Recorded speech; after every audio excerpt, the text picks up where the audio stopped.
Hey guys, I had somebody ask how I make deli cuts using pantry items. So today we're going to make a vegetarian salami.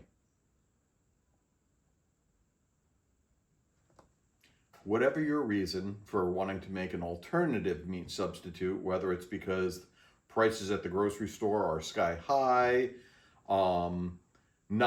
uncertainty of what they're putting in the meats at the grocery store, so knowing what your ingredients are, and also with the constraints that are being put on local farm butchers, so it's harder to buy local meat that you know what's in it. Whatever your reason, it's always good to know these recipes and not have too many frou-frou ingredients so that anybody can make this stuff using what you have in your pantry. So we'll go over what we're going to use for ingredients. Pretty simple recipe. It takes a few hours of it basically resting in the refrigerator and then 40-45 minutes to steam it. But after that, you've got a salami substitute that'll pass. You might be able to fool the kids. We're going to start with 1 measured cup of quick oats. I'm going to put that into a food processor. And I'm going to pulse it, not quite to a flour, but just to kind of break it up a little bit. Just a little bit.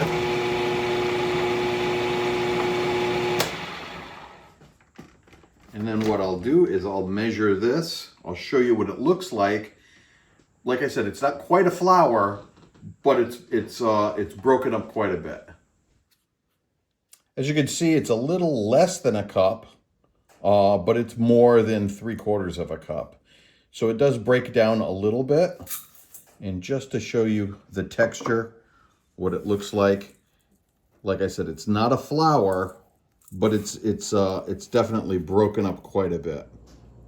All right, we've got quite a few ingredients, so I'll list them over here on the side. We'll start by adding our quick oats. Then we're going to add 1 egg.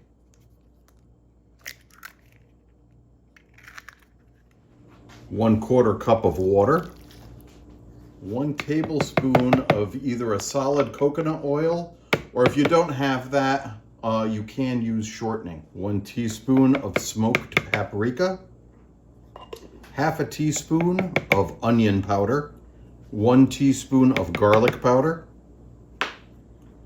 1/4 teaspoon of crushed red pepper, 1 teaspoon of soy sauce, 1 tablespoon of tomato powder, and if you don't have tomato powder, you could use tomato paste, 1 teaspoon of liquid smoke, 1 teaspoon of mustard powder, and I'm adding 1 teaspoon of beetroot powder. You can use beetroot juice or any other kind of coloring. I'm only adding it for coloring. It really doesn't have any play in the flavor. So if you don't add it or don't want to add it, that's perfectly fine. Now that we have all of our ingredients in, I'm using a food processor. If you don't have one, you could use a blender. If you're an overachiever, you can use a whisk or a spoon and just get it all mixed up. I'm just going to put the lid on and I'm going to process this on high for just a couple minutes until all the ingredients are well incorporated. And then it's done. Well, in the food processor, it took maybe 30 seconds. Not sure how long it would take to do it with a blender, but it doesn't take long at all. I'm just going to scoop this now into a bowl. And once I have it all in the bowl, if you've watched any of my dough recipes, you'll know a trick that I like to do to cover a bowl for whether I'm letting it proof or I'm resting dough is instead of covering it with saran wrap, I always use a shower cap.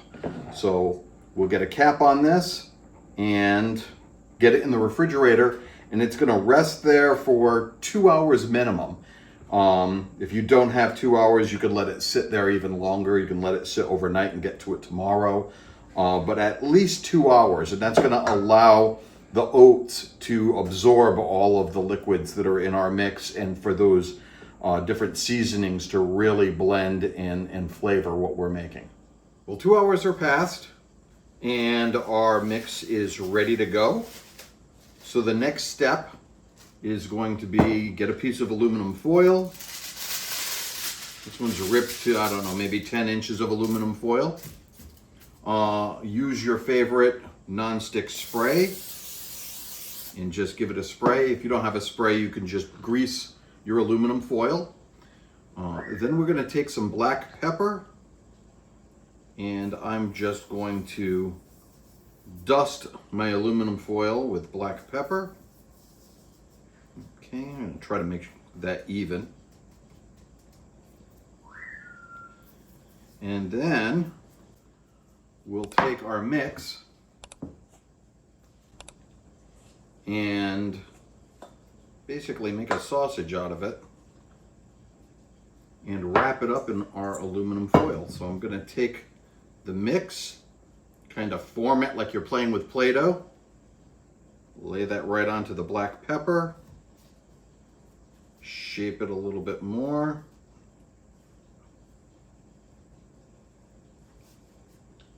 Okay, and I'm going to roll it in the black pepper. Just make sure that the outside of our little sausage here is coated in black pepper.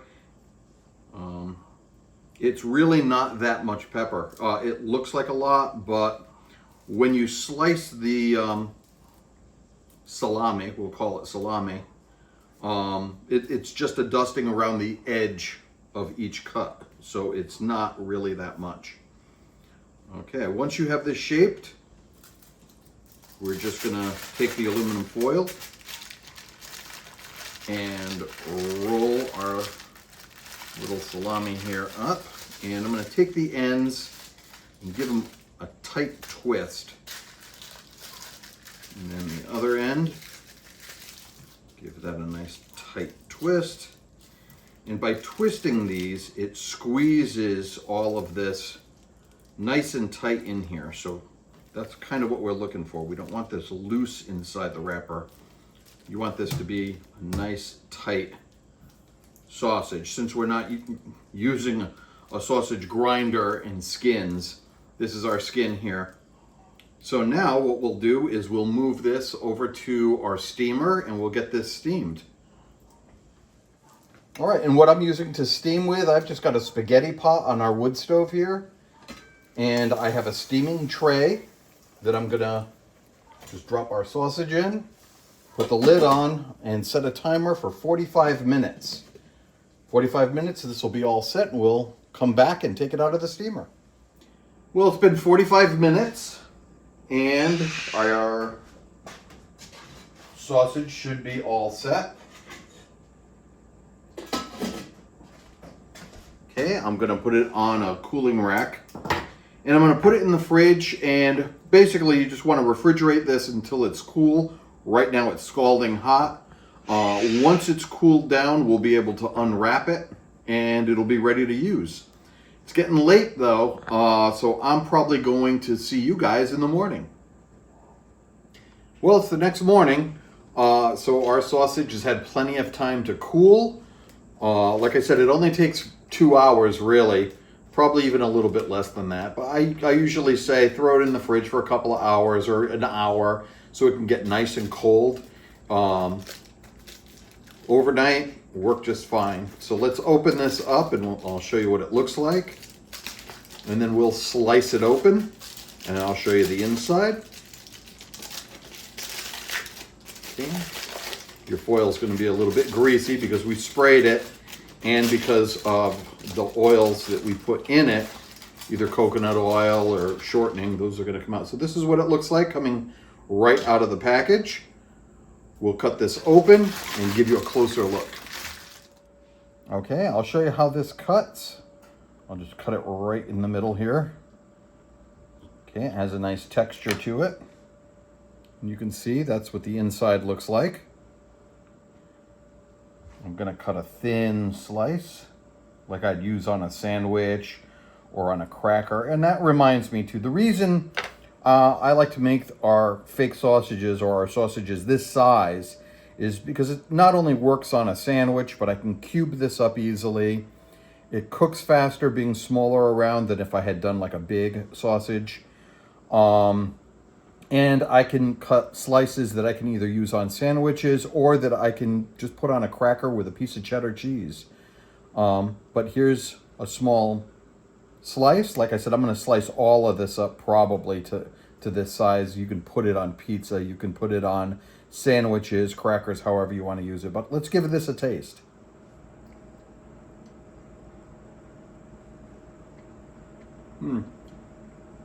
Came out good. Again, I haven't had real salami in like 35 years, so I'm not really the best judge of whether it tastes like salami. I've been told, though, that it tastes like salami, so it's close. It's very peppery. The pepper that we put on the outside of the sausage is an option. I like black pepper, and I think it enhances the taste. And although this is a salami, like I was saying earlier with sausage, this could be a pepperoni, this could be a bologna, basically the same recipe but with different seasonings. And I have other recipes for different type of sandwich meats or different sausage. And if you're interested in any of those, just let me know, and I can post those or I can put them on our webpage. I have a lot of meatless recipes on our webpage, and I'll call them meatless. They're vegetarian, but they're not vegan. But anyway, this is a great way to use your pantry items to substitute some of the meats that maybe you can't get anymore or are hard to come by or are expensive or whatever the reason might be.